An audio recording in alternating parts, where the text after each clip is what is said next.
नमस्कार प्रिय विद्यार्थियों। आज के वीडियो के माध्यम से समाजशास्त्र के प्रथम प्रश्न पत्र से बनने वाले 200 से अधिक ऑब्जेक्टिव टाइप के प्रश्नों के बारे में चर्चा करेंगे, जो कि बीए के पंचम सेमेस्टर में पूछे जाने वाले हैं। आपकी कोई भी यूनिवर्सिटी हो, जहां पर भी अगर ऑब्जेक्टिव टाइप की परीक्षा होती है, वहां पर एक प्रकार से यही क्वेश्चंस पूछे जाने वाले हैं। जैसे कि आपका पेपर जो है डॉक्टर भीमराव अंबेडकर आगरा विश्वविद्यालय का होने वाला है, 1-2 दिनों में आपका पेपर है, उसके लिए बहुत ही महत्वपूर्ण है। यही सब क्वेश्चंस आपको दिखेंगे, ठीक है। डीडीयू का जो एक प्रकार से पेपर होता है, उसके लिए बहुत महत्वपूर्ण है, ठीक है। इसके अलावा एमएसयू मां शाकुंभरी यूनिवर्सिटी, राजा महेंद्र प्रताप सिंह, ठीक है, जो है एमजेपीआरयू हो गया, जो बरेली विश्वविद्यालय है वो, ठीक है, रोहिलखंड यूनिवर्सिटी, ठीक है। इसके अलावा आपका बीयू झांसी हो गया और आपका महाराजा सुहेलदेव, यानी जहां पर भी आप एक प्रकार से ऑब्जेक्टिव टाइप की परीक्षा होती है उसके लिए बहुत महत्वपूर्ण है। तो बीए के अगर आप पंचम सेमेस्टर में हैं, बीए 5th सेमेस्टर में हैं, समाजशास्त्र आपका सब्जेक्ट है। समाजशास्त्र में 2 पेपर आपको पढ़ने पड़ते हैं। पहला पेपर है क्लासिकल सोशोलॉजिकल थॉट, यानी शास्त्रीय समाजशास्त्रीय चिंतन या परिचय के बारे में, आप विचार के बारे में पढ़ना होता है। तो ये महामैराथन क्लास है 2025 की परीक्षाओं के लिए। आपको यहीं से क्वेश्चन देखने को मिलेंगे, ये बात आप ध्यान रखेंगे। इससे बाहर आपका कुछ आने वाला है नहीं। तो टॉप 200 एमसीक्यूज के बारे में चर्चा करेंगे। इससे पहले टॉप 100 की एक वीडियो मैं दे चुका हूं। तो ये 300 क्वेश्चंस अगर आप तैयार कर लेंगे, निश्चित तौर पर इससे बाहर आपका किसी भी विश्वविद्यालय में नहीं पूछे जाने वाला है। तो आप इस वीडियो को और इससे पहले एक मॉडल पेपर मैंने और दिया था, उसको देख लीजिएगा। बाकी और कुछ पढ़ने की ऑब्जेक्टिव वालों के लिए कोई ज़रूरत नहीं है। और इससे 2 दिन पहले अभी लिखित वाले बच्चों के लिए अति लघु उत्तरीय, लघु उत्तरीय, दीर्घ उत्तरीय टाइप के समस्त प्रश्नों को मैंने क्लियर किया है, जो कि एक प्रकार से जो है लिखित टाइप के परीक्षाओं के लिए बहुत ही महत्वपूर्ण है। तो आपका कोई भी यूनिवर्सिटी हो, आप सभी लोग जुड़ करके हमसे पढ़ सकते हैं। आइए प्रश्नों को समझने का प्रयास करते हैं, कौन कौन से क्वेश्चंस आपकी परीक्षा में पिछले वर्ष पूछे गए थे। कई विश्वविद्यालय में पिछले वर्ष पूछे जाने वाले जो क्वेश्चंस हैं उन्हीं को इसमें समाहित किया गया है, और कुछ ऐसे क्वेश्चंस हैं जो कि 2025 में पूछे जाने की संभावना जिनकी ज़्यादा है, उनको एक प्रकार से यहाँ पर मैंने रखा है। तो आपकी ये श्रृंखला जो है लंबी श्रृंखला चलने वाली है। आप सभी लोग एक प्रकार से यही सोचिए कि ये श्रृंखला पूरी कंप्लीट हो जाए, ठीक है। चूँकि एक प्रकार से लाइट हमारी इधर जो है बेकार हो चुकी है। इन्वर्टर से एक प्रकार से व्यवस्थित मैंने किया है, लेकिन इन्वर्टर कब तक साथ देता है भगवान मालिक है। मैं पढ़ाने का तो प्रयास करता हूँ, कब बैठ जाएगा और कब बंद हो जाएगा एक प्रकार से लेक्चर मुझे भी नहीं पता। तो तीव्र गति से हम आगे बढ़ेंगे, जहाँ तक हो पाएगा वहाँ तक हम करवाते हैं, ठीक है। आप लोगों का अगर किस्मत सही होगी तो एक प्रकार से आप समस्त प्रश्नों को जान पाएंगे। किस्मत नहीं सही होगी तो नेक्स्ट वीडियो पार्ट 2 आ जाएगा इसका। चले, पहला क्वेश्चन आ चुका है। किसने कहा है कि उद्विकास सरलता से जटिलता, समरूपता से विषमता या विषम रूपता, अनिश्चितता से निश्चितता की ओर बढ़ता है? बिल्कुल, इसका ये कथन जो है भी बिल्कुल सही है। उद्विकास की प्रक्रिया सरलता से जटिलता की ओर होती है, बिल्कुल ठीक बात है, ठीक है। विषम रूपता से अनिश्चितता की ओर होती है, ठीक है। मतलब कि जो है समरूपता से विषम रूपता की ओर, अनिश्चितता से या अनिश्चित से निश्चित की ओर होता है। यह कथन किस विद्वान का है? हर्बर्ट स्पेंसर ने कहा था। उद्विकास का सिद्धांत समाज का स्वाभाविक सिद्धांत किसने दिया है? हर्बर्ट स्पेंसर ने। तो आपसे पूछेगा उद्विकास का सिद्धांत किसने दिया है? उद्विकास का सिद्धांत तो हर्बर्ट स्पेंसर ने दिया है, ठीक है। इसके अलावा स्वाभाविक एकता का सिद्धांत किसने दिया है? समाज का स्वाभाविक एकता का सिद्धांत किसने दिया है? तो ये भी एक प्रकार से हर्बर्ट स्पेंसर ने दिया है। ये बात ध्यान रखें। बेसिकली जो है हर्बर्ट स्पेंसर जो है जो जैविक उद्विकास की बात करते थे, चार्ल्स डार्विन, उन्हीं के एक प्रकार से विचारों को एक प्रकार से फॉलो करते हैं और चीज़ों को बताते हैं। आगे देखते हैं, अगला क्वेश्चन आपकी स्क्रीन पर आ चुका है, फटाफट से आप देखने का प्रयास करेंगे। दूसरा नंबर प्रश्न है, उद्विकास की प्रक्रिया है चक्रीय, रेखीय, चक्रीय और रेखीय दोनों, फटाफट से आप बताएंगे। उद्विकास की जो प्रक्रिया है वो कैसी है भैया? उद्विकास की प्रक्रिया चक्रीय भी है और रेखीय भी है, ठीक है। चक्रीय परिवर्तन कैसा होता है? रेखीय परिवर्तन देखिए, उद्विकास जो होता है उसको एवोल्यूशन कहते हैं अंग्रेजी में। चक्रीय का मतलब होता है, जैसे कि मान लेते हैं चक्रीय मतलब एक चक्र में, जैसे कि मान लेते हैं अभी ठंडी आ रही है, अभी ठंडी आई है, ठीक है। ठंडी के बाद में फिर क्या आएगा? ठंडी के बाद में फिर आगे बढ़ेंगे तो क्या आएगा? ठंडी के बाद में फिर गर्मी आएगी, ठीक है। गर्मी आएगी, गर्मी के बाद में फिर क्या होगा? गर्मी के बाद क्या आएगा भैया? बरसात आएगी, ठीक है। बरसात आएगी और फिर एक प्रकार से परिवर्तन होगा और फिर क्या हो जाएगा? फिर ठंडी आएगी, फिर गर्मी, फिर बरसात। इस तरीके से ये साइकिल यानी ये चक्र चलता रहेगा। तो एक चक्रीय परिवर्तन हो गया, ठीक है। जैसे मौसम का परिवर्तन चक्रीय परिवर्तन है, ठीक है। ऐसे तमाम प्रकार के और परिवर्तन, तो या जन्म मरण मृत्यु, फिर एक बच्चा जन्म लेगा, फिर एक प्रकार से बूढ़ा होगा, यानी पूरा का पूरा जो मानव विकास है वो भी एक प्रकार से इसी पर चलता है। क्लियर? इसके अलावा रेखीय परिवर्तन जो होता है समाज का, वो एक प्रकार से कैसा होता है, एक लाइनर में। जैसे कि मान लेते हैं पहले आप पंखा करते थे, किससे, हाथ वाले पंखा से। पहले आप पेड़ों के नीचे से हवा खाते थे, फिर बेना बनाया आपने, बेना के बाद में फिर क्या बना, पंखा बना, पंखा के बाद तमाम प्रकार के नए नए पंखे बनने शुरू हुए, फिर कूलर बन गया और फिर अब एसी बन गई। तो इस तरीके से क्या हो रहा है, ये विकास, इसे जो आविष्कार हो रहे हैं ये एक लाइन में चलते हैं। जैसे कि मान लेते हैं ये कम क्वालिटी, फिर उससे ज़्यादा क्वालिटी, फिर उससे ज़्यादा क्वालिटी, फिर उससे ज़्यादा क्वालिटी, और ये पीछे मुड़ करके कभी नहीं देखते, ये एक सीधी रेखा में चले जाते हैं। ठीक है, तो ऐसे विकास प्राय रेखीय सिद्धांत की ओर होते हैं। तो जो विकास होता है वो रेखीय भी होता है और चक्रीय भी होता है, दोनों टाइप का होता है। यह बात आप ध्यान रखेंगे। इसका सी ऑप्शन करेक्ट आंसर हो जाएगा। आगे बढ़ते हैं, अगला क्वेश्चन आपकी स्क्रीन पर आ चुका, फटाफट से आप देखिएगा। चले, प्रश्न है भैया, प्रिंसिपल्स ऑफ सोशियोलॉजी पुस्तक के लेखक कौन है? बहुत ही फेमस पुस्तक है, हर्बर्ट स्पेंसर ने इस पुस्तक को लिखा है। Principles of sociology, principles of sociology पुस्तक किसने लिखा है? हर्बर्ट स्पेंसर ने लिखा है। ये बात ध्यान रखेंगे। प्रत्यक्षवाद का सिद्धांत किसने दिया है भैया? प्रश्न कई बार पूछा गया, प्रत्यक्षवाद का सिद्धांत। ठीक है, प्रत्यक्षवाद के सिद्धांत की बात अगस्त काम्टे करते हैं। 1838 में समाजशास्त्र के उद्भव की बात कौन करते हैं? समाजशास्त्र की या सोशियोलॉजी शब्द किसने दिया? अगस्त काम्ट ने दिया। समाजशास्त्र के जनक कौन है? यही है। ठीक है, समाजशास्त्र के जनक भी यही हैं। 1838 से पहले समाजशास्त्र को सोशियो भौतिकी या सोशल फिजिक्स के नाम से जानते थे। ठीक है, सामाजिक भौतिकी के नाम से जानते थे। कार्ल मार्क्स की बात की तो वर्ग संघर्ष की विचारधारा देते हैं। ठीक है, वर्ग संघर्ष की विचारधारा देते हैं। इसके अलावा ये एक प्रकार से कार्ल मार्क्स जो है कम्युनिस्ट मैनिफेस्टो एक प्रकार से लिखते हैं।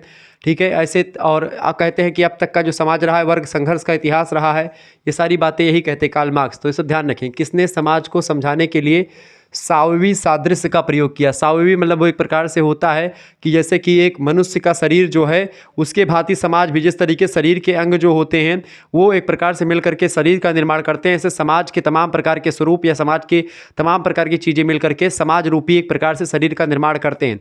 तो समाज को शरीर से तुलना करने वाले कौन से विद्वान हैं? हर्बर्ट स्पेंसर हैं। ठीक है, कौन है भैया? हर्बर्ट स्पेंसर हैं। इनमें से कोई नहीं दिया है, मतलब इनमें से कोई नहीं दिया है। बिल्कुल राइट आंसर लगा है हर्बर्ट स्पेंसर। इसका राइट आंसर क्या हो जाएगा? Herbert Spencer. ठीक है, हर्बर्ट स्पेंसर लिख लीजिएगा। हर्बर्ट स्पेंसर ने कहा कि समाज को सावयवी सादृश्य प्रयोग करने का उन्होंने बात कही थी। ठीक है, आगे बढ़ते हैं। अगला क्वेश्चन आपके स्क्रीन पर आ चुका है। निम्नलिखित में से कौन सी अवधारणा स्पेंसर के द्वारा प्रतिपादित है? कौन सी अवधारणा स्पेंसर के द्वारा प्रतिपादित है भैया? देखिए, विज्ञानों के वर्गीकरण की बात कौन करते हैं? अगस्त काम्टे करते हैं। ठीक है, अगस्त काम्टे करते हैं। ठीक है, ये बात ध्यान रखेंगे। तो ये तो होगा नहीं। वर्ग संघर्ष की बात कार्ल मार्क्स करते हैं। ठीक है, इसके अलावा श्रम विभाजन की बात भी कौन करते हैं? मार्क्स ही करते हैं। क्लियर? तो यानी कि ये तीनों होगा नहीं, इनमें से डी लगा देंगे, उपरोक्त में से कोई नहीं। ठीक है, ये अवधारणा इनमें से इनकी कोई नहीं है। बाकी इनकी अवधारणा कौन सी है? हर्बर्ट स्पेंसर की सावयवी सिद्धांत हो गया या उद्विकास का सिद्धांत हो गया। ठीक है, आगे बढ़ते हैं। अगला क्वेश्चन आपकी स्क्रीन पर आ चुका है। उद्विकासीय सिद्धांत में योग्यतम की जीविता के वाक्यांश का सर्वप्रथम प्रयोग किसने किया था? उद्विकासीय सिद्धांत में योग्यतम की जीवितता के वाक्यांश शब्द का प्रयोग सबसे पहले चार्ल्स डार्विन ने किया था। सी डार्विन यानी चार्ल्स डार्विन। ऑप्शन नंबर इसका सी करेक्ट आंसर होगा। अगला प्रश्न है, आधुनिक समाज में उत्पादन के साधनों का स्वामी कौन है? बताएं। आधुनिक समाज में उत्पादन के साधनों का स्वामी कौन है? फटाफट से आप बताने का प्रयास करेंगे। तो आधुनिक समाज में जो उत्पादन के साधनों का स्वामी है वो कौन है भैया? पूंजीपति वर्ग है। 2024 में सब क्वेश्चंस पूछे गए हैं, ध्यान रखेंगे। 2025 में इनकी संभावना बहुत ज़्यादा पूछे जाने की। क्लियर? चले, प्रश्न आप देखिएगा, फटाफट से आप देखने का प्रयास करेंगे। बहुत ही महत्वपूर्ण प्रश्न है। मानव इतिहास मूलतः मानव चिंतन और समाज की प्रगति का ही इतिहास है, यह कथन किसने कहा था? मानव इतिहास मूलतः मानव चिंतन और समाज की प्रगति का इतिहास है, कार्ल मार्क्स ने ऐसा कथन कहा था। ऑप्शन नंबर इसका सी करेक्ट आंसर हो जाएगा। बहुत ही महत्वपूर्ण प्रश्न है। अगला प्रश्न, निम्नलिखित में से अगस्त काम्ट किस अवधारणा से संबंधित हैं? अगस्त काम्ट किस अवधारणा से संबंधित है भैया? फटाफट से आप बताएंगे। विज्ञानों के संस्करण के सिद्धांत से संबंधित है। विज्ञानों का संस्करण का सिद्धांत किसने दिया? अगस्त काम्टे ने दिया है। ये बात ध्यान रखेंगे। सावयवी सदृशता की बात कौन करते हैं? ये स्पेंसर करते हैं। हर्बर्ट स्पेंसर नाम के एक विद्वान है, वो करते हैं। ठीक है, सामूहिक प्रतिनिधान की बात कौन करते हैं? इमाइल दुर्खीम करते हैं। ठीक है, इमाइल दुर्खीम का नाम आप लिख लीजिएगा, दुर्खीम, इमाइल दुर्खीम। ठीक है, सामूहिक प्रतिनिधान या सामूहिक प्रतिनिधित्व का सिद्धांत किसने दिया? दुर्खीम ने। आत्महत्या का सिद्धांत किसने दिया? दुर्खीम ने दिया। क्लियर? ये सब क्वेश्चंस आपकी परीक्षा में पूछे जाने वाले प्रश्न हैं, ध्यान रखेंगे। चलिए, किसका विचार है कि मानव समाज का उद्विकास व्यक्ति के बौद्धिक विकास के समानांतर होता है? बताएं। तो बिल्कुल इसको अगस्त काम्टे ने कहा था। क्या कहा था अगस्त काम्टे ने? कि मानव समाज का उद्विकास जो होता है व्यक्ति के बौद्धिक विकास के समानांतर होता है। जैसे मनुष्य का बौद्धिक विकास होता है, ऐसे ही मानव का उद्विकास भी होता है, यानी उन्हीं के साथ साथ होता है। निम्न में से कौन सा समाजशास्त्री मानवता के धर्म की अवधारणा से रिलेटेड है? मानवता के धर्म की अवधारणा से रिलेटेड कौन है भैया? अगस्त काम्टे जो है मानवता के धर्म से रिलेटेड है। ऑप्शन नंबर इसका बी करेक्ट आंसर हो जाएगा। ठीक है, नेक्स्ट क्वेश्चन आपकी स्क्रीन पर आ चुका है, फटाफट से आप देखने का प्रयास करेंगे। बहुत ही महत्वपूर्ण क्वेश्चन आपकी इस श्रृंखला की मतलब कि आपकी एग्जाम के दृष्टिकोण से आ रहे हैं। हाँ, एक चीज़ और ध्यान रखेंगे यहाँ पर, ठीक है, मैं आपको बताने ही वाला था। देखिए, अगर आपको एक प्रकार से इन सभी का एक प्रकार से पीडीएफ प्राप्त करना है तो आपका पेपर इसे डॉक्टर मतलब कि भीमराव अंबेडकर आगरा विश्वविद्यालय से आप हैं, आपका पेपर परसों लगा हुआ, तो आपको पीडीएफ इसकी प्राप्त कर लेनी चाहिए और इसका प्रैक्टिस कर लेना चाहिए। ठीक है, अब आपको या दीनदयाल उपाध्याय गोरखपुर विश्वविद्यालय में पढ़ रहे हैं, ठीक है, डॉक्टर भीमराव अंबेडकर आगरा विश्वविद्यालय है, एमएसयू है, शाकुंभरी यूनिवर्सिटी है, कोई भी विश्वविद्यालय है आपका जहाँ पर भी ऑब्जेक्टिव टाइप का पेपर होता है, लिखित वालों के लिए भी, ऑब्जेक्टिव वालों के लिए, सभी के लिए कोर्स बेसिकली लॉन्च किया गया है। कोर्स का मतलब ये है कि पीडीएफ नोट्स आपको मिलेंगे। ठीक है, इसके लिए आपको क्या करना है, 91 61 93 60 62 पर आपको एसएमएस करके ग्रुप ज्वाइन कर लेना है। इस पर क्या एसएमएस करना है आपको, आपका अपना नाम, ठीक है, अपनी यूनिवर्सिटी का नाम और आपके क्या क्या सब्जेक्ट है, अपने सब्जेक्ट के नेम भी लिख करके भेज दीजिएगा। ठीक है, आप इन तीनों चीज़ लिख करके भेजेंगे, आपके पास एक स्कैनर सेंड किया जाएगा। उसी स्कैनर पर आपको मात्र और मात्र 100 रुपीज़ पे करने होंगे। 100 रुपये जैसे ही आप सेंड करोगे, ठीक है, अगर आप नहीं चलाते कुछ भी ऑनलाइन माध्यम तो आप किसी दूसरे से भी सेंड करवा सकते हैं, और जैसे ही आप सेंड करवाएंगे किसी दूसरे से, तुरंत आपको ग्रुप से जोड़ दिया जाएगा। यानी कि मतलब आपको स्क्रीनशॉट भेजना होगा कि हमने भेज दिया है, तो आपको ग्रुप से जोड़ दिया जाएगा। वहाँ पर क्या मिलेगा आपको, सभी सब्जेक्ट का पीडीएफ नोट्स मिलेगा। ठीक है, सभी विषय का आपको क्या मिलेगा, पीडीएफ नोट्स मिलेगा। ठीक है, सभी सभी का आपका क्या मिलेगा, नोट्स मिलेगा, वो भी पीडीएफ मिलेगा। ठीक है, पीडीएफ नोट्स मिलेगा, साथ ही साथ में वीडियो लेक्चर्स मिलेंगे, आपको व्हाट्सएप ग्रुप से जोड़ दिया जाएगा। इसके साथ ही साथ में आपका जो दोनों पेपर, जैसे कि सोशियोलॉजी के दोनों पेपर के पीडीएफ नोट्स मिलेंगे, पॉलिटिकल साइंस के, ज्योग्राफी के, हिंदी के, हिस्ट्री के, संस्कृत के, जो भी आपका सब्जेक्ट होगा सभी के मिलते रहेंगे। इसके साथ ही साथ आपके लिए और व्यवस्था क्या होगी, आपका एक सब्जेक्ट होता है को करिकुलर, जो एक प्रकार से आपकी बार बहुत कठिन है। ठीक है, को करिकुलर की बात किया तो analytic ability and digital awareness जो है, यानी रीजनिंग आपको पढ़ना है और कंप्यूटर पढ़ना, तो ये बहुत कठिन है। इसमें कैसे क्वेश्चंस आएंगे और इसके प्रीवियस ईयर क्वेश्चन में कैसे कैसे पेपर मतलब क्वेश्चन पेपर की सॉल्व और आंसर की वगैरह सब कुछ आपको मिलेगी। यानी पेपर होने के बाद में आंसर की भी मैं एक प्रकार से आपको देने का प्रयास करूंगा, तो आप बहुत ही बारीकी के साथ चीज़ों को जान पाएंगे, समझ पाएंगे। तो फटाफट से आप लोग जो है ग्रुप ज्वाइन कर लीजिए, देर ना करें। पीडीएफ नोट्स आपको सबके पीडीएफ नोट्स आपके मिल जाएगी, जो भी सब्जेक्ट आपके होंगे सभी की। ठीक है, मात्र 100 रुपीज़ में ही। चले, अब हम अगले प्रश्न की ओर बढ़ते हैं। अगला क्वेश्चन आपकी स्क्रीन पर आ चुका है, फटाफट से देखने का प्रयास करेंगे। बहुत ही महत्वपूर्ण क्वेश्चन आ रहे हैं। ऐसे ही क्वेश्चन आपकी परीक्षा में आएंगे, आप लोगों को एक प्रकार से इस वीडियो को अंत तक हमारे देख लेना है। बाकी एक वीडियो और है, बस 2 वीडियो आपके लिए काम तमाम। प्रश्न है, समाजशास्त्र शब्द का पहला प्रयोग किसने किया था? एक भी वीडियो देख लेंगे तब भी कोई दिक्कत नहीं होगी, चाहे वो देखो चाहे देखो। हालांकि मैं तो कहूँगा दोनों देख लीजिए, क्या दिक्कत जाती है आपको, क्या आपके पास समय थोड़ी ना ज़्यादा मतलब बचा है। अब 2 वीडियो देख लीजिएगा, एक 1.5 घंटे की वीडियो है। समाजशास्त्र शब्द का पहला प्रयोग किसने किया था? समाजशास्त्र का सबसे पहला प्रयोग अगस्त काम्टे ने किया था। अगस्त काम्टे ने 1838 ईस्वी में क्या किया था, सोशियोलॉजी शब्द का प्रयोग किया था। ठीक है, इसीलिए इनको समाजशास्त्र का जनक कहा जाता है। अगला प्रश्न है, समाजशास्त्र का पिता किसे कहा जाता है? समाजशास्त्र का पिता जो है किसको कहते हैं भैया? अगस्त काम्टे को कहते हैं। ठीक है, अच्छा, जो सोशियो फिजिक्स कहते थे पहले सामाजिक भौतिकी नाम से, वो भी इन्होंने ही दिया था नाम। ठीक है, अगस्त काम्टे ने। प्रत्यक्षवाद का सिद्धांत भी अगस्त काम्टे ने दिया। विज्ञानों के संस्करण की बात भी अगस्त काम्टे ही करते हैं। ठीक है, अगस्त काम्टे बड़े विद्वान हैं। अगस्त काम्टे की पुस्तक का क्या नाम है, फटाफट से आप बताने का प्रयास करेंगे। तो अगस्त काम्टे की पुस्तक की अगर बात की जाए तो इनमें से देखिए पॉजिटिव फिलोसॉफी पुस्तक जो है इन्हीं की पुस्तक है। पॉजिटिव फिलोसॉफी के लेखक कौन है? अगस्त काम्टे हैं। सोशल मैनिफेस्टो पुस्तक किसने लिखी है? कार्ल मार्क्स ने लिखी है। ध्यान रखेंगे इस बात को। करेक्ट आंसर क्या हो जाएगा? का ऑप्शन इसका राइट आंसर हो जाएगा। अगस्त काम्ट का संबंध किस विचारधारा से है? तो अगस्त काम्ट का सिद्धांत जो है प्रत्यक्षवाद से है। किससे भैया? प्रत्यक्षवाद विचारधारा से है। अगस्त काम्ट का सिद्धांत किससे है? प्रत्यक्षवाद की विचारधारा से है। ये बात आप ध्यान रखेंगे। आगे बढ़ते हैं, अगला क्वेश्चन आपकी स्क्रीन पर आ चुका, फटाफट से आप देखेंगे। अगस्त काम्ट के विचारों पर किस क्रांति का प्रभाव पड़ा था? देखिए अगस्त काम्ट की क्रांति पर फ्रांस की राज क्रांति का प्रभाव पड़ा था। ऑप्शन नंबर इसका खा करेक्ट आंसर हो जाएगा। कौन सा करेक्ट आंसर हो जाएगा? खा। ठीक है, फ्रांस की राज क्रांति जो 1789 में हुई थी उसका प्रभाव पड़ा था अगस्त काम्ट पर। स्वतंत्रता, समानता और बंधुत्व का नारा जिस क्रांति में आया था उसका प्रभाव पड़ा था। त्रिस्तरीय सिद्धांत का नियम किसने प्रतिपादित किया? त्रिस्तरीय नियम का सिद्धांत जो प्रतिपादित किया था अगस्त काम्टे ने प्रतिपादित किया था। किसने किया था भैया?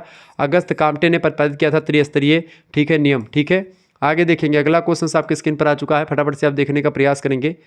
प्रश्न है, अगस्त काम्टे ने कौन सी पुस्तक लिखी है? इनमें से बताएं। दी पॉजिटिव फिलोसॉफी या दी पॉजिटिव पॉलिटिक? बताएं। पॉलिटिक्स। तो the positive philosophy and the polity मतलब कि दी पॉजिटिव पॉलिटिक्स दोनों पुस्तक इनकी हैं। ऑप्शन नंबर इसका गा करेक्ट आंसर हो जाएगा, उपयुक्त दोनों। आगे देखेंगे अगस्त काम्टे एक नई समाज व्यवस्था का निर्माण निम्न में से किसके आधार पर करना चाहते थे। तो अगस्त काम्टे एक नई समाज व्यवस्था का निर्माण जो है वो एक प्रकार से किसके आधार पर करना चाहते थे, नैतिक एकता और मानवता का नया धर्म, नैतिक एकता और मानवता के नए धर्म के आधार पर करना चाहते थे। तो का और गा इसका राइट आंसर हो जाएगा। का गा किस में है आपका भैया, निम्न कूट में से चयन करें। का और गा सा में है फर्स्ट और थर्ड, यानी नैतिक एकता और मानवता के नए धर्म के रूप में एक प्रकार से एक नए समाज की स्थापना करने के पक्षधर थे अगस्त काम्टे। अगला क्वेश्चन आ चुका है, समाज शास्त्र में प्रत्यक्षवादी दृष्टिकोण उस व्यवहार पर विशेष महत्व। तो प्रत्यक्षवाद क्या है, प्रत्यक्षवाद मतलब कोई सिद्धांत है उसको जाकर के जब तक हम प्रत्यक्ष अपनी आंखों से देखेंगे, निरीक्षण करेंगे, अवलोकन करेंगे, उसके बाद में निर्णय लेंगे, मतलब प्रत्यक्षवाद यही होता है। ठीक है, ये बात ध्यान रखेंगे। तो समाज शास्त्र में प्रत्यक्षवादी दृष्टिकोण उस व्यवहार पर विशेष महत्व देता है जिसे भैया क्या होता है, जिसे एक प्रकार से प्रत्यक्ष रूप से अवलोकित किया जा सके, जिसको प्रत्यक्ष रूप से देखा जा सके, जिसको एक प्रकार से एकदम से सिद्ध किया जा सके, वैज्ञानिक पद्धति का प्रयोग करते हैं अगस्त काम्टे। ऑप्शन नंबर इसका घ करेक्ट आंसर होगा। आगे देखेंगे अगला प्रश्न आपके स्क्रीन पर आ चुका है, काम्टे ने जैव घटनाओं को कितने भागों में बांटा है। काम्टे ने जैव घटनाओं को 2 भागों में बांटा है। ऑप्शन नंबर इसका का करेक्ट आंसर होगा। समाजशास्त्र व्यवहार और प्रगति मतलब समाजशास्त्र व्यवस्था और प्रगति का विज्ञान है, यह कथन किसने कहा था। समाजशास्त्र व्यवस्था और प्रगति का विज्ञान है, इसको अगस्त काम्टे ही कहते हैं कि समाजशास्त्र क्या है, व्यवस्था और प्रगति का विज्ञान है। क्लियर। नेक्स्ट क्वेश्चन आपके स्क्रीन पर आ चुका है, काम्टे के प्रत्यक्षवाद का क्या अर्थ है। काम्टे के प्रत्यक्षवाद का क्या अर्थ है भैया, तो विज्ञान।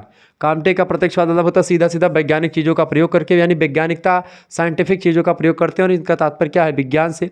नेक्स्ट क्वेश्चन है, समाजशास्त्र विशुद्ध सामाजिक भौतिकी है, यह कथन किसने कहा। समाजशास्त्र विशुद्ध सामाजिक भौतिकी है, यह कथन भी अगस्त काम्टे ने ही कहा था। इसी वजह से इसी कथन के अकॉर्डिंग ही इन्होंने नाम क्या रखा था, इसको सामाजिक भौतिकी के रूप में कहा था। ठीक है, ये बात आप ध्यान रखेंगे। आगे बढ़ते हैं और भी प्रश्नों को जानने का प्रयास करते हैं। फटाफट से आप सभी लोग वीडियो को लाइक कर दीजिएगा। चले, प्रश्न आपके स्क्रीन पर आ चुका है भैया। यार ये क्या आ जाता है ऊपर से, पता नहीं क्यों। चले, प्रश्न अगला आपकी स्क्रीन पर आ चुका है भाई। दुर्खीम के अनुसार आत्महत्या का प्रकार क्या है। देखिए दुर्खीम जो है अहंगवादी आत्महत्या, परार्थवादी आत्महत्या, विसंगति का या अस्वाभाविक आत्महत्या, ये तीनों प्रकार की आत्महत्या एक प्रकार से दुर्खीम की आत्महत्या में आते हैं। ऑप्शन नंबर वैसे 4 प्रकार की आत्महत्या उन्होंने बताई है। ऑप्शन नंबर इसका घ करेक्ट आंसर होगा, उपरोक्त सभी। अगला प्रश्न, किसने जादू को विज्ञान की अमान्य बहन मतलब की अमान्य बहन कहा है, बताएं। जादू की अमान्य बहन विज्ञान मतलब कि विज्ञान क्या है, जादू को विज्ञान की अमान्य बहन किसने कहा है। किसने कहा भैया, मैक्स वेबर ने कहा। मैक्स वेबर कौन है, सत्ता की अवधारणा देने वाले विद्वान हैं। ऑप्शन नंबर इसका गा करेक्ट आंसर होगा। आपसे पूछेगा सत्ता की अवधारणा किसने दिया, बताएंगे मैक्स वेबर ने दिया। अगला क्वेश्चन है, आदर्श संस्कृति की अवधारणा किसकी है। आदर्श संस्कृति की अवधारणा किसकी है, पीट्रिम सोरोकिन ने क्या दिया है, आदर्श संस्कृति की अवधारणा दी है। आइडियल कल्चर की बात कौन करते हैं, पीट्रिम सोरोकिन करते हैं। नेक्स्ट क्वेश्चन से, पेरेटो सामाजिक परिवर्तन का सिद्धांत है। पेरेटो का सामाजिक परिवर्तन का सिद्धांत जो है वो कौन सा है, अभिजात वर्ग का परिभ्रमण का सिद्धांत। अभिजात वर्ग का परिभ्रमण सिद्धांत किसने दिया है, पेरेटो ने दिया है। ऑप्शन नंबर इसका करेक्ट आंसर क्या हो जाएगा, ए करेक्ट आंसर हो जाएगा। नेक्स्ट क्वेश्चन आप देखेंगे भैया, बहुत ही महत्वपूर्ण प्रश्न आ चुका है। निम्नलिखित सिद्धांतों में से किसने लायन और फॉक्स पर का उल्लेख किया। लायन और फॉक्स का उल्लेख किसने किया, लायन और फॉक्स का उल्लेख करते हैं अभिजात वर्ग के परिभ्रमण का सिद्धांत में। एक प्रकार से लायन और फॉक्स का प्रयोग किया गया है, जिसको पेरेटो ने दिया है अभिजात वर्ग के परिभ्रमण के सिद्धांत में। ठीक है, ऑप्शन नंबर इसका बा करेक्ट आंसर होगा, यानी बी ऑप्शन। आगे देखेंगे अगला क्वेश्चन आ चुका भैया, किसने कहा कि समाज वैचारिक, तात्विक तथा वैज्ञानिक मतलब की अवस्थाओं से गुजरता है, बताएं। किसने कहा कि समाज वैचारिक, तात्विक तथा वैज्ञानिक अवस्थाओं से गुजरता है, इसको कहा था किसने, अगस्त काम्टे ने। ऑप्शन नंबर इसका डी करेक्ट आंसर हो जाएगा। नेक्स्ट क्वेश्चन आप देखिएगा, समझ में आ रही चीज़ें बिल्कुल। अब यही सब एक प्रकार से ऑब्जेक्टिव में आपको पढ़ना पड़ेगा भाई, याद तो करना पड़ेगा चीज़ों को। सामाजिक परिवर्तन में निम्नलिखित विश्लेषकों में से किसने, देखें मैंने बोला था ना कि बैठ जाएगा। चले, तो फिर हम अब जो है अगली जो क्लास होगी उसकी ये कल सुबह आपको, या फिर लाइट आएगी जब तब लाइट, ठीक है, उसके अकॉर्डिंग मैं देने का प्रयास करूँगा। धन्यवाद आप सभी का हमारे से जुड़ने के लिए। ऐसे ही अपना प्यार बनाए रखिएगा, मैं लगातार आपके लिए ऐसे मेहनत करता रहूँगा। ठीक है, बहुत बहुत धन्यवाद आप सभी का, बहुत बहुत धन्यवाद।